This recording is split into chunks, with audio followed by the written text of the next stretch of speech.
Terrence Bates here with your Real America's Voice News Break. Thanks so much for being here with us. We're working to update you on the latest information involving this morning's shooting at a Dallas ICE facility. Investigators now confirming that at least one victim is dead, 2 others hurt. However, police are only confirming that no law enforcement official was hurt. There's no confirmation about who the victims are or in what capacity they were at that facility. Politically motivated violence is wrong. It was 2 weeks ago today that we saw a political assassination in Utah that tore the heart out of much of this country. This is the 3rd shooting in Texas directed at ICE or CBP. This must stop. To every politician who is using rhetoric demonizing ICE and demonizing CBP, stop. To every politician demanding that ICE agents be doxxed and calling for people to go after their families, stop. This has very real consequences. A sniper went on a shooting spree from a nearby rooftop and eventually killed himself. The FBI is investigating the attack, quote, as an act of targeted violence, saying that, as you can see here on your screen, some of the bullet casings had anti-ICE messages on them. DHS Secretary Kristi Noem posting this message on X, writing, "While we don't know motive yet, we know that our ICE law enforcement is facing unprecedented violence against them. It must stop. Please pray for the victims and their families." Well, it looks like the federal government will be shut down this time next week. While House Republicans passed a continuing resolution that would keep government agencies funded until November 21st, the Senate failed to pass a similar measure and won't return to Washington until right before the deadline to pass a funding bill. Plus, President Trump just canceled a meeting with top congressional Democratic leaders to discuss ways to avert a potential shutdown. That's a quick check of your headlines. I'm Terrence Bates.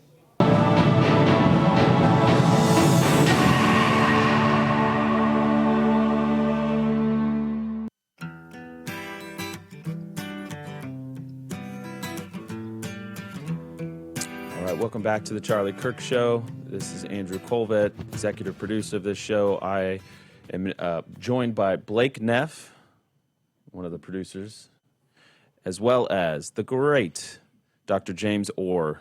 Honored to have you, Doctor, on the show. I'm candidly, of all the conversations I've had, and we've had some amazing guests and some amazing conversations over the last couple of weeks. This is probably the one I'm most excited about because of the way that you and I got to meet. Charlie was there.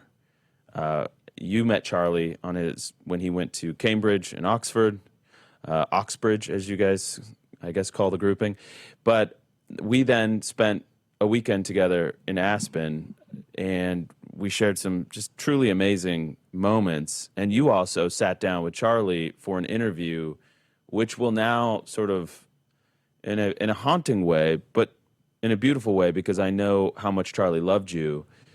Your interview with Charlie on that Aspen trip was actually the last episode that went on the Charlie Kirk Show broadcast before he was assassinated. So it's a weird thing, I'm sure, for me to hear that from me.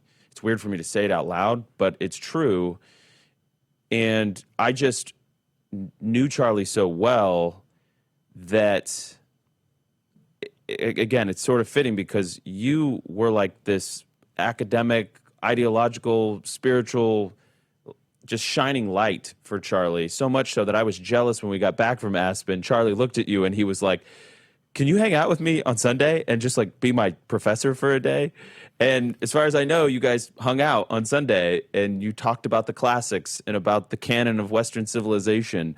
And I love that because I know that was basically the happiest you would ever see Charlie Kirk. So thank you so much for giving him that day so close to the end and for just being somebody that he deeply, deeply loved and appreciated. Well, Andrew, thank you. It's just so good to be with you, despite the circumstances. And gosh, what a surreal few days it's been. What an extraordinary achievement you guys pulled off. I was so thrilled to have been able to make it to the stadium on Sunday for that extraordinary day. And just so many thoughts going through my mind. But, I've been teaching undergraduates, graduate students at Oxford and Cambridge on and off for 15, 16 years. And I can say, hand on heart, I have never come across a young person with that thirst for knowledge, that thirst for intellectual formation, spiritual wisdom. I spent weeks trying to get him to call me James, but it was always Dr. Orr. There's always this sort of extraordinary respect and humility that he had. And you're right, that last afternoon, just before I was getting off to the airport, I think that morning a car was supposed to pick me up to take me to his apartment. And Mikey, Charlie's chief of staff, rang me and said, I've cancelled the car. I said, what? How am I going to get to Charlie's apartment? He said, no. He wants to come and pick you up from the hotel so that he can have more time with you. And, we had a day together. We had a wonderful morning and went into his apartment and, 2-3 hours of just philosophy, just grilling me on that big whiteboard. He wanted me to, map out moral philosophy. He was just prepping. What if I get this question? What if I get that question? It was just extraordinary. And absorbing it all, taking notes, grilling me. Yes, I understand that point, but how do I make it accessible? And there was always this sense of the audience that he wanted to reach, and not be in conflict with, not to sort of dunk on them at all, but to inform them, to educate them, to enlighten them. Just extraordinary. And then got back to London. I'm getting texts from him, Bible verses from him, and then a text on that lecture by Jean-Paul Sartre you mentioned on existentialism in 1946. Can you send me a copy? And can you explain to me that point? It's like, okay, let's do it. And did that. And then my last text from him was on the 1st of September saying, can you send me a lecture on natural law? And God help me, I never got back to him. It was a busy week. And I thought, I've got to sit down and do this properly. And then, by the time things had calmed down, it had happened. And, I'd never met anyone like him. And, you meet people who that there's just, you're going to be friends for years and years and years, and you're going to learn so much from each other. And we had great plans. He was so excited about Britain. He loved it so much. He was staring now at this photo of Winston Churchill and was so excited about what was happening on the right in Britain, and wanted to know exactly what all the polling dynamics were and how he could help. Extraordinary. You were a really important bridge for him, and he was an Anglophile, begrudgingly, but he genuinely was. And we'll get into more of that and what his trip to England, I think, really was all about. We'll be right back. Mm-hmm.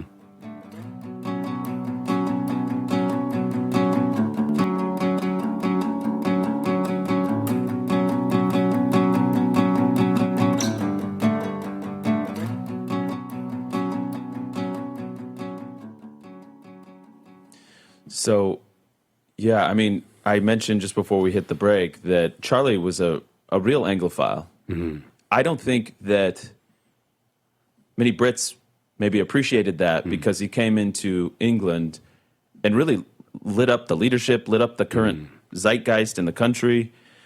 But it has become clear to me that Charlie, and I've said this a bunch of times, and I'm just going to say it again for the sake of this conversation, that Charlie was a modern prophet.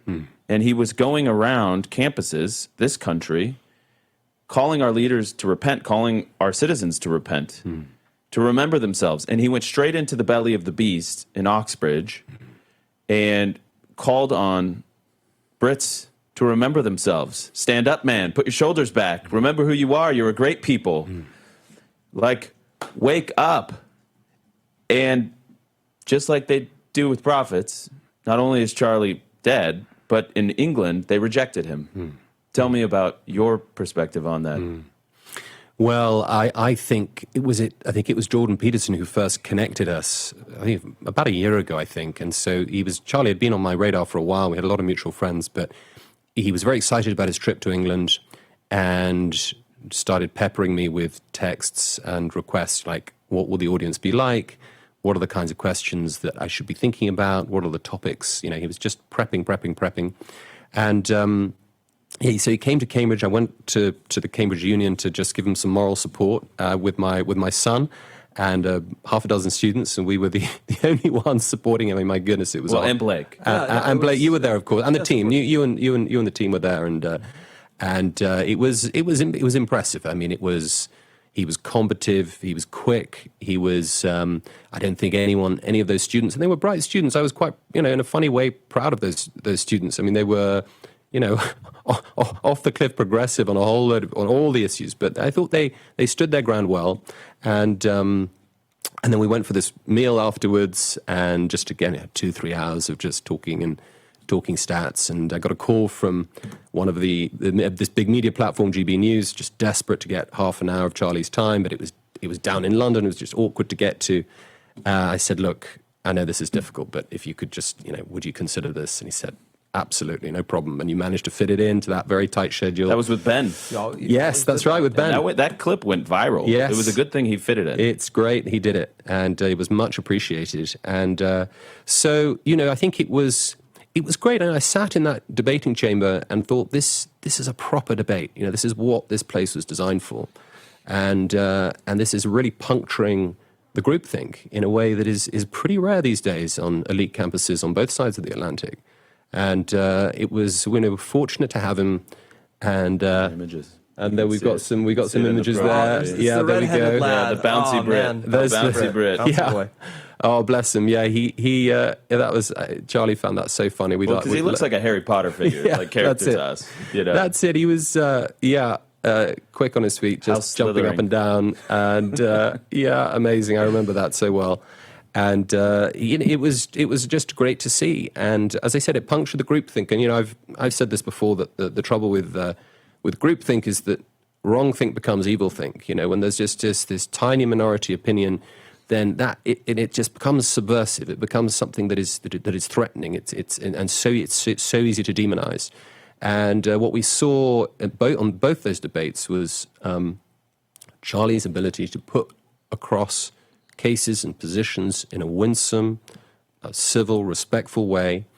And I think the assassination it's triggered off a whole lot of very interesting debates on the free speech side of things, of course, and Charlie's great free speech warrior. We've been fighting a lot on free speech battles on university campuses, and but if this is how it ends, if one side is so quick to resort in the end to lawfare or warfare or violence, what do we do? Where does that leave liberalism? Where does that leave the project? Before we move on, I don't, we've seen the reaction around the world, but those Cambridge students who came out to support Charlie last May, how have they reacted to this? Well, I tell you, they've been in pieces. It's been very upsetting for them. And my son, in particular, who just worshipped Charlie, and Charlie recorded a little video for him actually when I was here at the offices a month ago. It's been very hard, and even those who didn't know him at all. I mean, we gathered the 2 days after it happened. Friday, it was the Friday evening outside Downing Street. A pretty spontaneous vigil, thousands and thousands of people around the Cenotaph and Whitehall. Just so moving. Just this very kind of very unusual to see that in London. And just sort of there was a sense of a great kind of peace and love. Radio back here. Yeah, we'll take radio back, but I love where this is going. Stay right there.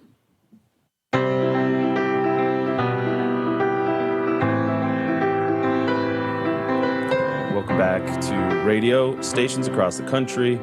We have Dr. James Orr, who is a brilliant man, and you're a professor at Cambridge University, and you welcomed Charlie to the UK. You helped get these debates set up for Charlie, which would be one of his last big trips.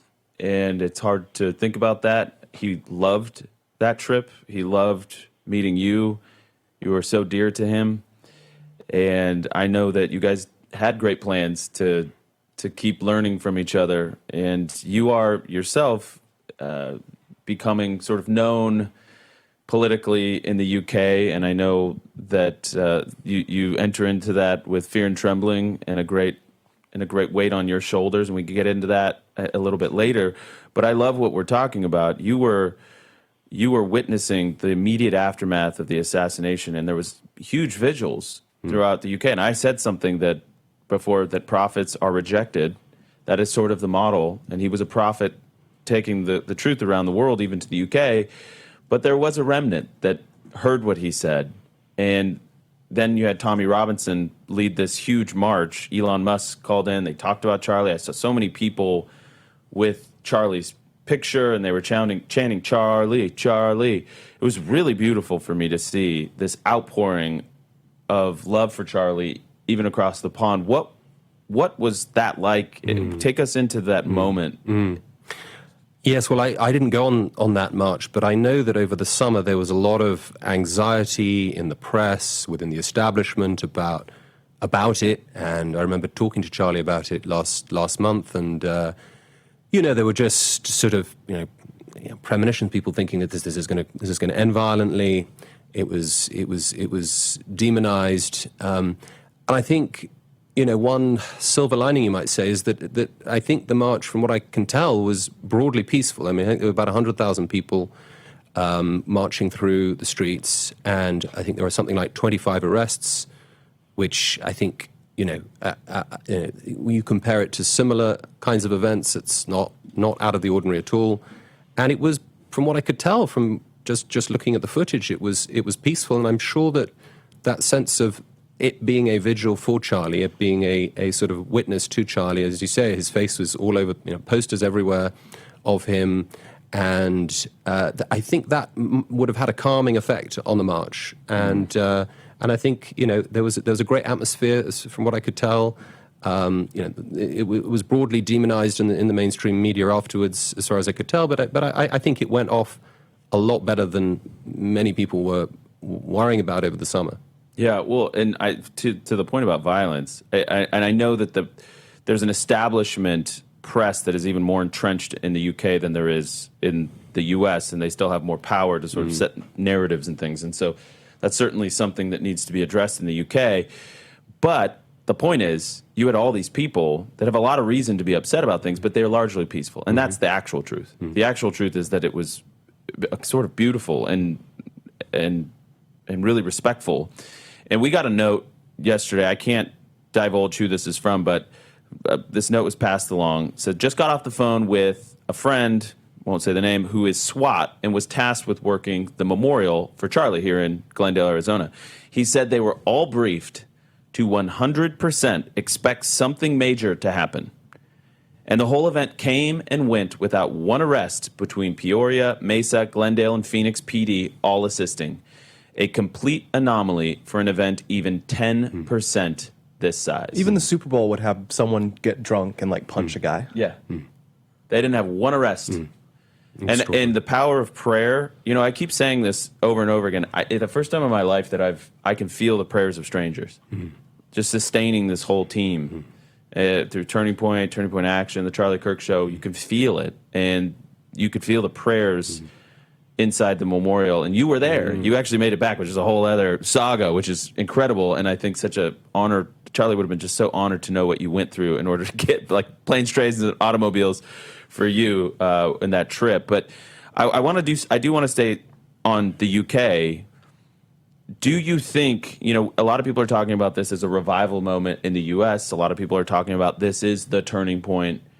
This is a politically galvanizing moment. Do you feel like this is having at least some sort of the same effect in the UK? It's had extraordinary reverberations all across Europe, I think, and definitely in Britain. I'm having conversations with people about faith, about family, about freedom, about loving your country, that I simply, was just very, very difficult to have before. And he's unleashed something extraordinary. A lot of people didn't really know who Charlie was, I think, in Britain. It was only, when the news broke, people started, the framing, I think even on the BBC to start with, at least was saying this is a far-right character. Some of the press were just, were demonizing him, but very quickly that shifted, and it was just obvious. He was you couldn't mistake it. He was an extraordinary husband, loving father,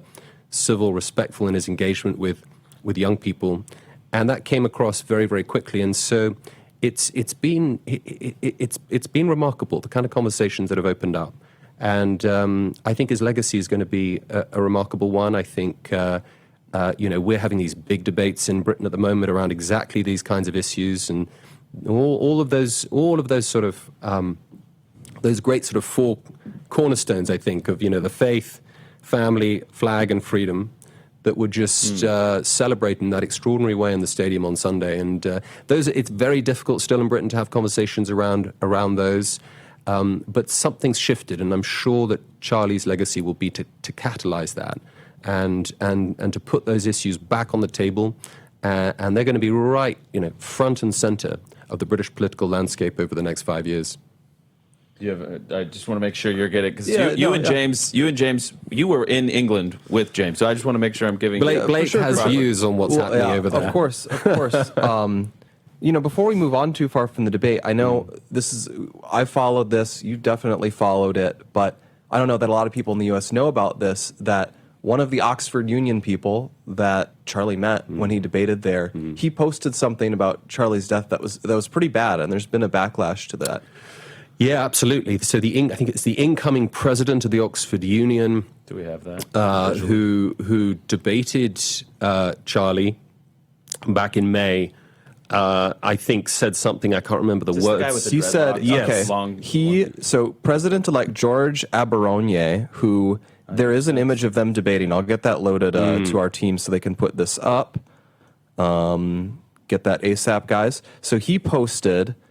He debated Charlie. He was one of the people who debated him. He was actually really appeared respected. He shared multiple celebratory remarks about the shooting on WhatsApp, according to the Oxford student. One message said, "Charlie Kirk got shot. Let's effing go." And the other said, "Scoreboard FN." I don't know what that means. I think Ryan would probably be able to tell me what that means. But basically, scoreboard. I mean, it's like basically put a point on the board because we took one down. And you can probably tell us more about what happened. Yeah, so has he been punished for this? So there was the big debate kind of blew up afterwards. To be honest, I was so upset at the time. I was tuning out of the negative reactions, and I was trying not to dwell on it too much. But I was getting a lot of texts from people who were signing effectively a letter of no confidence. And I think the threshold is, I think it's something like 150. So if you were an officer of the Oxford Union in the past, you could force a resignation. I think they've hit about 70 signatures, and we are. I mean, it's very damning. Yeah, I mean, I think it's touched a nerve, because the worry is this legitimate speech? Is this he was should he be expelled for this? Should he be rusticated? Okay, but hold on. This is one of these stupid academic cul-de-sacs that people that are educated but beyond their intelligence get themselves into, and this is like, I'm sorry, Charlie Kirk was murdered, assassinated. Do you think it's okay that Martin Luther King or JFK or Lincoln or whoever was assassinated? Do we think that this is okay? Do we think political violence is okay? Listen, I understand if some fringe character on some Discord chat thinks that it's is gleeful, but that person does not represent Cambridge or Oxford, that is supposed to be a premier institution. I'm calling. I hope this gets clipped. I am calling on you sane left-wing students that are still advocates for civilization to sign that petition, that letter, whatever it is. Get it to 150. That is not okay. Even if you disagree with Charlie. Charlie was a fundamentally good and decent, loving husband and father who believed in the building blocks of Western civilization. He did not deserve this. And for somebody to represent your school that would celebrate his death is shocking, that you cannot get 150 people to put their name to disciplining, or at least, or whatever. I don't even know what this, but the fact that can go unchecked is abysmal. It is such an indictment of the moral character and the lack of moral clarity that exists at the UK's elite institutions. I just have to say that. Get it over 150. Absolutely right. Language like that, it lays down the enabling conditions Correct. for violence. And It dehumanizes conservatives. That if you are a conservative, you're less than human. You don't deserve to live. And by the way, if somebody kills you, you had it coming. Yeah. To be clear, the unanimous reaction on left and right in Britain was one of condemnation and anger. Good. And so Apparently not unanimous. But yeah, why are there not this guy- 150 signatures? When somebody actually has to put their name to it, they get weak in the knees. Yeah. Yeah. What is there to be weak in the knees about political assassinations? No, I couldn't agree more. And I mean, 2 days later, I remember I was having lunch with Nigel Farage, and people, this group walked out and screamed fascist at us. And I just thought to myself, and he gets that all the time, of course, but I just thought to myself, Charlie's blood had barely run cold, and still they would have known exactly what had happened. They would have known the kind of rhetoric and the demonizing that can lay down, as it were, the conditions for violence on the left. And I just, I don't see how we come out of this. I don't see what solutions liberalism has. I didn't mention this, but it's worth mentioning that go ahead and put up 141 again. You can do it on the screen. And this is this poll about political violence being justified, 141. And you look at the date that this was conducted, September 12th through September 15th. Charlie was murdered on the 10th. Yeah. This is a poll conducted after the assassination of Charlie Kirk, and 30% of young liberals still believe that. Yeah. That is extraordinary. That'll make that should be a sobering stat for anybody. We've got to take a quick break. We'll be right back with Dr. James Orr from the UK.